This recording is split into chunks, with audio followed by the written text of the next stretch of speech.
قالا ربنا ظلمنا انفسنا وان لم تغفر لنا وترحمنا لنكونن من الخاسرین. دونوں عرض کرنے لگے کہ پروردگار، ہم نے اپنی جانوں پر ظلم کیا، اور اگر تو ہمیں نہیں بخشے گا اور ہم پر رحم نہیں کرے گا تو ہم تباہ ہو جائیں گے. قرآن مجید میں ارشاد ہے کہ آدم کی تخلیق مٹی سے ہوئی. چنانچہ روایت ہے کہ جب اللہ تعالیٰ نے آپ کو پیدا کرنے کا ارادہ فرمایا تو حضرت اسرائیل علیہ السلام کو حکم دیا کہ زمین سے ایک مٹھی مٹی اٹھا لائیں. اسرائیل علیہ السلام نے آسمان سے اتر کر زمین سے ایک مٹھی مٹی اٹھائی جس میں 60 رنگوں اور مختلف کیفیتوں والی مٹیاں تھیں، یعنی سفید و سیاہ، سرخ و زرد رنگوں والی. تخلیق کے بعد اللہ تعالیٰ نے آدم کو خلیفۃ اللہ فی الارض قرار دیا، اور حضرت آدم علیہ السلام سب سے پہلے انسان ہیں جن کو اللہ تعالیٰ نے دنیا میں بھیجا، اور سب سے پہلے نبی آپ ہیں. آپ ہی کی اولاد ساری دنیا میں پھیلی. آپ کا ذکر قرآن پاک میں 19 بار آیا ہے. جب اللہ تعالیٰ نے دنیا کو آباد کرنے کا ارادہ کیا تو اس نے فرشتوں سے کہا، میں دنیا میں اپنا ایک نائب خلیفہ بنانا چاہتا ہوں. فرشتوں نے کہا، اے اللہ، تو دنیا میں ایسے شخص کو نائب بنانا چاہتا ہے جو خرابیاں پیدا کرے اور خون کرتا پھرے. ہم تیری تعریف کرنے کے ساتھ تیری تسبیح اور پاکی بیان کرتے رہتے ہیں. اللہ تعالیٰ نے فرمایا، میں وہ باتیں جانتا ہوں جو تم نہیں جانتے. پھر اللہ تعالیٰ نے فرشتوں کو حکم دیا کہ تم آدم علیہ السلام کو سجدہ کرو، تو وہ سب سجدے میں گر پڑے، مگر شیطان نے سجدہ نہیں کیا. اللہ تعالیٰ نے حضرت آدم علیہ السلام سے کہا، تم اور تمہاری بیوی جنت میں رہو اور جہاں سے چاہو کھاؤ پیو، مگر ایک خاص درخت کے متعلق حضرت آدم علیہ السلام کو منع کر دیا کہ اس کے قریب بھی نہ جانا ورنہ تم بھی ظالموں میں سے ہو جاؤ گے. شیطان جو پہلے ہی حضرت آدم علیہ السلام سے ناراض تھا کہ ان کی وجہ سے وہ اللہ تعالیٰ کے دربار سے نکلا اور اللہ تعالیٰ کی لعنت اس پر ہوئی، اور اس نے قسم کھائی تھی کہ میں حضرت آدم اور اس کی اولاد کو تا قیامت بہکاتا رہوں گا. وہ حضرت آدم علیہ السلام اور ان کی بیوی حضرت حوا علیہ السلام کو برابر بہکاتا رہا کہ اس درخت کا پھل تم ضرور کھاؤ، اس کے کھانے سے تم فرشتہ بن جاؤ گے، جنت میں سے کبھی نہ نکلو گے. آخر ایک دن حضرت آدم علیہ السلام اور ان کی بیوی حضرت حوا بھول سے شیطان کے بہکائے میں آ گئے اور درخت کا پھل کھا لیا. پھل کھاتے ہی دونوں ننگے ہو گئے اور جنت کا لباس ان کے بدن سے غائب ہو گیا اور وہ جنت کے پتوں سے اپنے بدن کو چھپانے لگے. اللہ تعالیٰ نے حضرت آدم علیہ السلام سے کہا کہ ہم نے کہہ دیا تھا کہ اس درخت کے پاس بھی نہ جانا اور شیطان کے کہنے میں نہ آنا، وہ تمہارا دشمن ہے، تم اس کے کہنے میں آ گئے. اب تم اور حوا جنت سے چلے جاؤ اور دنیا میں جا کر رہو. تو حضرت آدم علیہ السلام نے یہ دعا گڑ گڑا کر مانگی، اور اللہ تعالیٰ تو بہت رحم کرنے والے ہیں. جب کوئی بندہ گناہ کر لیتا ہے اور سچے دل سے توبہ کر لیتا ہے کہ اے اللہ، یہ گناہ تو مجھ سے غلطی سے ہو گیا، آئندہ ایسا نہ کروں گا، تو وہ معاف کر دیتے ہیں. چنانچہ حضرت آدم علیہ السلام کو بھی اللہ تعالیٰ نے معاف کر دیا. ان کی بہت سی اولاد ہوئی اور دنیا میں سب جگہ آباد ہوتی رہی. حضرت آدم علیہ السلام اپنی اولاد کو یہی بات بتاتے رہے کہ تم کبھی شیطان کے بہکاوے میں نہ آنا، وہ ہمارا دشمن ہے اور ہم کو بری باتیں کرنے کے لیے بہکاتا رہتا ہے.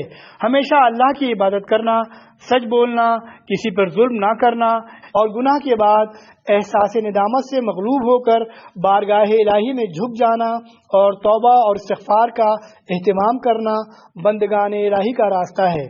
اللہ تعالیٰ سے دعا ہے وہ ہمیں مفید علم، مقبول عمل اور پاکیزہ رزق عطا فرمائے. حضرت آدم اور حضرت حوا علیہ السلام نے جب ان سے ایک لغزش ہو گئی تھی تو معافی چاہنے کے لیے یہ دعا مانگی جو در حقیقت اللہ تعالیٰ نے ہی سکھائی تھی، اور ان کلمات کی وجہ سے وہ دعا جلدی سے قبول بھی ہو گئی. حضرت آدم و حوا علیہ السلام کو جیسے ہی تنبیہ ہوا تو بے ساختہ ان پر وہ کیفیت طاری ہوئی جو غلطی کے شدید احساس کے بعد طاری ہوتی ہے، اور انہوں نے فوراً اپنے رب کو پکارتے ہوئے کہا کہ اے ہمارے رب، ہم کوئی عذر پیش نہیں کرتے کہ ہم سے یہ غلطی کیوں سرزد ہوئی. ہم اعتراف کرتے ہیں کہ ہم نے اپنے نفس کا نقصان کیا ہے، ہم نے غلطی کر کے اپنے آپ پر ظلم کیا ہے. اب ہم اپنی اس غلطی کا اعتراف کرتے ہوئے آپ ہی سے عاجزی کے ساتھ عرض کرتے ہیں کہ آپ ہماری اس غلطی کو معاف فرما دیں. ہم اس بات کا یقین رکھتے ہیں کہ آپ کے سوا کوئی جائے پناہ نہیں، ہم پر رحم فرمائیے اور ہمارے گناہ کو معاف فرما دیں۔ اس لیے آپ نے اگر ہمیں معاف نہ فرمایا تو پھر ہماری نامرادی اور خسارے میں کوئی کسر باقی نہیں رہ جائے گی۔ اس سے ہمیں یہ سبق ملتا ہے کہ گناہ شیطان سے بھی ہوا جب اس نے سجدہ کرنے سے انکار کیا، لیکن اس نے بجائے عجز اور اعتراف کے انکار اور بغاوت کا راستہ اختیار کیا اور ہمیشہ کے لیے راندہ درگاہ ہو گیا۔ اور لغزش حضرت آدم و حوا علیہ السلام سے بھی ہوئی، لیکن وہ فوراً اللہ کی بارگاہ میں عاجزی کے ساتھ جھک گئے۔ حضرت آدم و حوا علیہ السلام کا طرز و انداز ہمیں یہ بتاتا ہے کہ ہم اپنے اندر کبھی بغاوت و سرکشی کی جرت پیدا نہ ہونے دیں۔ یہ ابلیس کا رویہ ہے۔ خدا نہ خواستہ اگر کبھی کوئی غلطی ہو جائے یا معصیت کے راستے پر چل پڑیں تو تنبیہ ہو جانے کے فوراً بعد توبہ کا راستہ اختیار کریں۔ اس سے یہ بھی معلوم ہوتا ہے کہ توبہ کرنے کے لیے یہ الفاظ نہایت مناسب ہیں اور ان کے ذریعے توبہ قبول ہونے کی زیادہ امید ہے، کیونکہ یہ الفاظ خود اللہ تعالیٰ کے ہی سکھائے ہوئے ہیں۔ اللہ تعالیٰ نے اگر ایک طرف شیطان کو مہلت دے کر اسے انسان کو بہکانے کی صلاحیت دی ہے تو دوسری طرف علاج کے طور پر انسان کو توبہ اور استغفار کا تریاق بھی عطا فرما دیا کہ اگر شیطان کے بہکاوے میں آ کر وہ کبھی کوئی گناہ کر گزرے تو اسے فوراً توبہ کرنی چاہیے، جس کا مطلب یہ ہے کہ وہ اپنے کیے پر شرمندہ ہو اور آئندہ نہ کرنے کا عزم کرے اور اللہ تعالیٰ سے معافی مانگے، تو اس طرح شیطان کا چڑھایا ہوا اثر زائل ہو جائے گا۔ جو شخص بھی اس آیت کو ہر فرض نماز کے بعد ایک مرتبہ پڑھ کر مغفرت کی دعا مانگے تو انشاءاللہ اس کے گناہ معاف کر دیے جائیں گے، کیونکہ یہ آدم علیہ السلام کی دعا ہے اور مقبول بھی ہو چکی ہے۔ قرآن مجید میں حضرت آدم علیہ السلام کے دو بیٹوں قابیل و حابیل کا قصہ ہے۔ حضرت آدم علیہ السلام اور حوا علیہ السلام سے بہت سی اولاد ہوئی، انہی میں دو بچے قابیل اور حابیل تھے۔ قابیل بڑا لڑکا تھا لیکن یہ ماں باپ کا کہنا نہیں مانتا تھا، حابیل چھوٹا تھا جو ماں باپ کا کہنا مانتا تھا۔ اقلیمہ ایک لڑکی تھی جس سے قابیل شادی کرنا چاہتا تھا، مگر حضرت آدم اور حوا علیہ السلام اس کی شادی اپنے چھوٹے بیٹے حابیل سے کرنا چاہتے تھے جو نیک اور شریف تھا، اس لیے قابیل اپنے ماں باپ اور بھائی کا دشمن ہو گیا۔ اللہ تعالیٰ نے حکم دیا کہ تم دونوں قربانی کر کے پہاڑ پر رکھاؤ، جس کی قربانی قبول ہوگی اس سے اقلیمہ کی شادی کی جائے گی۔ اللہ تعالیٰ کو اپنے نیک بندے پسند ہوتے ہیں اور وہ ان کی مدد کرتا ہے۔ آسمان سے ایک آگ آئی اور حابیل کی قربانی کو لے گئی، یعنی حابیل کی قربانی قبول ہو گئی۔ اب اس کے بھائی قابیل کو بہت غصہ آیا، اس نے حابیل سے کہا کہ میں تجھ کو قتل کر دوں گا۔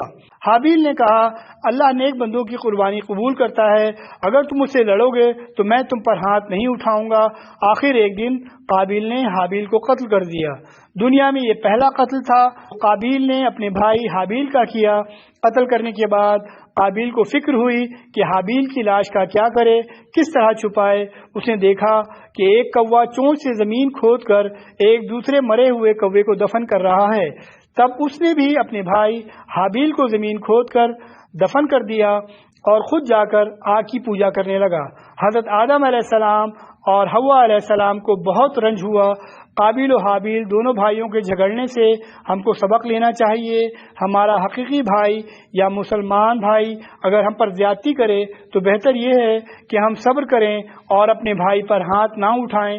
قابیل نے اپنے بھائی کو قتل کیا، قیامت تک لوگ اس پر لعنت کرتے رہیں گے اور آخرت میں اللہ کے عذاب کا مستحق ہوا، اور حابیل کو قیامت تک لوگ اچھا کہتے رہیں گے اور وہ جنت کا وارث ہوا۔